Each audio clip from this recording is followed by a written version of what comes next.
Ya, baru diluncurkan pemerintah gerak cepat ya menyiapkan aturan teknis terkait penyelenggaraan program tabungan perumahan rakyat atau TAPERA. Nah, salah satunya adalah mengatur rencana pengembangan peserta hingga sanksi bagi pekerja yang tidak menjadi peserta. Artinya, ini seluruh pekerja di tanah air wajib ya mengikuti program ini. Nah, seperti apa detailnya kita akan simak dalam BP TAPERA dari dan untuk siapa.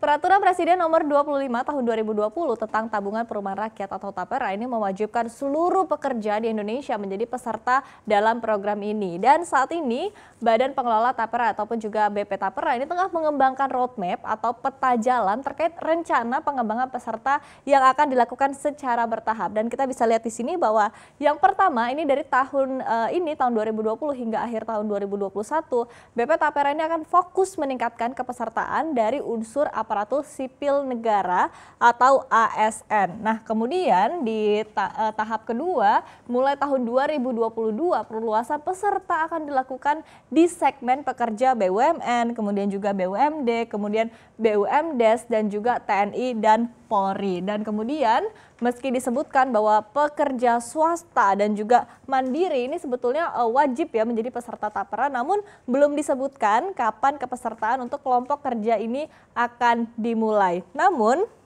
berdasarkan Perpres, perusahaan-perusahaan diberi waktu hingga 7 tahun setelah aturan ini berlaku untuk mendaftarkan pekerjanya sebagai peserta TAPERA. Dan nantinya bagi pekerja yang tidak terdaftar sebagai peserta, BP TAPERA akan mendapatkan sanksi yang meski sebetulnya hingga saat ini masih belum disebutkan apa sanksinya. Kemudian di tahun 2024, target peserta ini ditargetkan sebanyak 13 juta pekerja di Indonesia. Nah, kita akan lihat di slide berikutnya.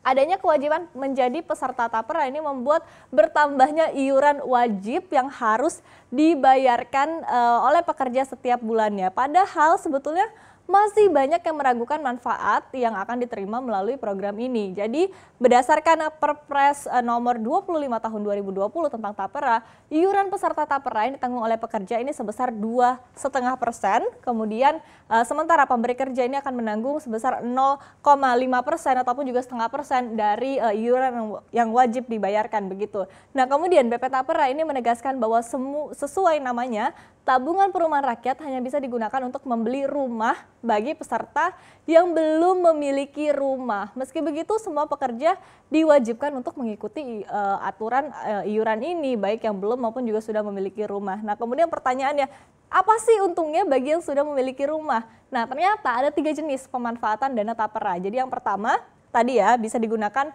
untuk membeli rumah dengan syarat adalah penghasilan maksimal ini 8 juta rupiah. Nah, dan syarat yang kedua adalah belum memiliki rumah. Jadi seluruh karyawan ini wajib membayar iuran setiap bulan, tapi rupanya tidak semua bisa mendapatkan manfaat untuk membeli rumah. Yang kedua, ini adalah bagi yang sudah memiliki rumah masih bisa menikmati manfaat lainnya, yaitu renovasi rumah.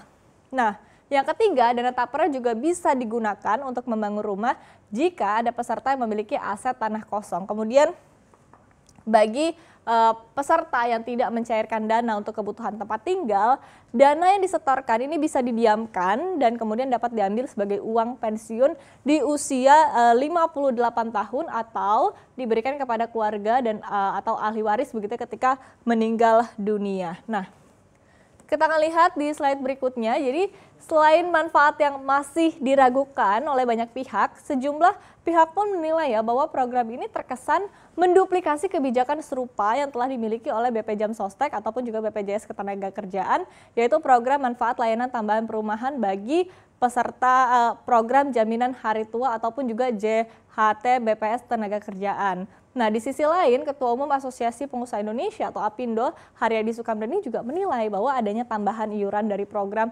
TAPERA ini akan membuat ongkos tenaga kerja di Indonesia semakin mahal.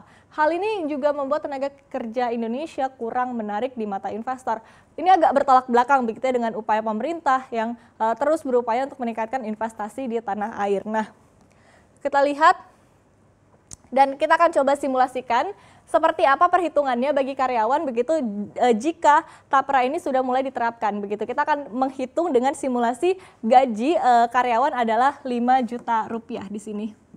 Nah, yang pertama, gaji karyawan ini akan terpotong sebesar 2,5% dari tapera yang totalnya adalah 3%. Begitu tadi disebutkan bahwa 0,5%-nya dibayarkan oleh pemberi kerja. Maka kalau kita kalikan 2,5% dikali 5 juta, maka yang harus dibayarkan setiap bulannya ini adalah Rp125.000. Kemudian ini angkanya cukup besar, lumayan juga gitu ya. Dan berikutnya kita akan lihat perhitungan yang kedua adalah untuk iuran lainnya seperti BPJS Kesehatan. Nah, iuran ini besarnya adalah 5%, di mana dengan rincian 4% dibayarkan oleh perusahaan dan 1% ini ditanggung oleh karyawan. Jadi kalau misalnya gajinya 5 juta kita kalikan dengan 1%, maka yang dipotong adalah sebesar Rp50.000. Nah, kemudian yang ketiga, ini potongan ketiga adalah BPJS Ketenagakerjaan untuk jaminan hari tua yang menetapkan aturan iuran 3,7% ditanggung oleh perusahaan dan 2% ditanggung oleh karyawan. Sehingga kalau kita kalikan tadi dengan simulasi gaji 5 juta rupiah, maka yang harus ditanggung adalah Rp100.000. Dan berikutnya, iuran jaminan pensiun 3% ditanggung oleh perusahaan dan 1% ditanggung sendiri oleh karyawan. Jadi kalau misalnya tadi kita kalikan lagi dengan 5 juta, yang ditanggung adalah Rp50.000. Jadi kalau kita hitung di sini 125.000 ditambah 50.000 ditambah 100.000 dan 50.000, total potongan untuk semua ini adalah Rp325.000. Ini lumayan banget gitu ya.